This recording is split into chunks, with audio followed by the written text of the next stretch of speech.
Bonjour à tous, nous allons aujourd'hui réaliser une vidéo sur la méthode des reliquats azotés.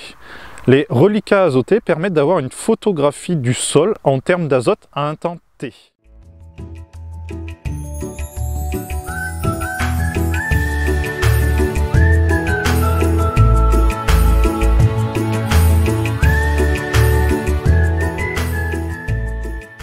On effectue les reliquats azotés dans une partie homogène de la parcelle. Il faut bien sûr éviter les bordures de parcelle. Arvalis préconise entre 10 à 15 prélèvements par horizon.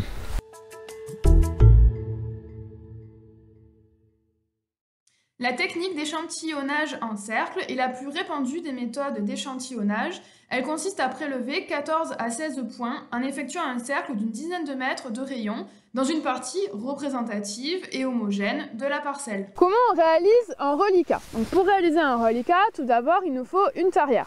Il existe différents types de tarières. Celle qu'on utilise ici, c'est la tarière hélicoïdale, mais si vous avez une tarière à gouge, c'est également possible de l'utiliser. Ensuite, donc la terre qu'on prélève, on va la prélever sur 3 horizons différents. Sur l'horizon 0,30 cm, sur l'horizon 30-60 cm et sur l'horizon, si on y arrive, 60-90 cm. La terre qu'on prélève, donc on va venir la prélever dans 10 à 15 trous différents sur la parcelle. On va venir la mettre dans des seaux. Mes seaux, je les identifie par horizon. Donc là, sur un de mes seaux, j'ai marqué que c'était l'horizon 0,30. Sur mon deuxième seau, ça va être la terre que je prélève sur l'horizon 30-60. Une fois que j'ai fait mes 10 à 15 trous et que j'ai ma terre dans les seaux, je vais ensuite placer ma terre dans des sachets. On peut utiliser ce type de sachets, donc c'est des sachets congélation. Sur ces sachets, je vais venir mettre, très important, la localisation du prélèvement. Donc ici, on prélève la terre à Gréoux-les-Bains. L'horizon de prélèvement, ça correspond ici au prélèvement sur l'horizon 0,30. Ensuite, j'ai donc 30-60 et 60-90 sur mes autres sachets. La date du prélèvement et également le nom de la personne qui effectue le prélèvement. Une fois que j'ai mis toute la terre dans mes sachets, je ferme minutieusement mes sachets et je viens les placer dans une glacière. Donc ça, c'est d'autant plus important quand c'est l'été et qu'il fait chaud.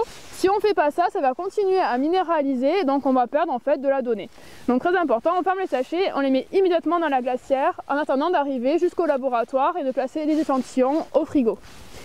Ensuite, comme outil secondaire dont on va avoir besoin d'un marqueur, donc indélébile, pour venir marquer sur les sachets tout simplement les différents identifiants que j'ai mentionnés.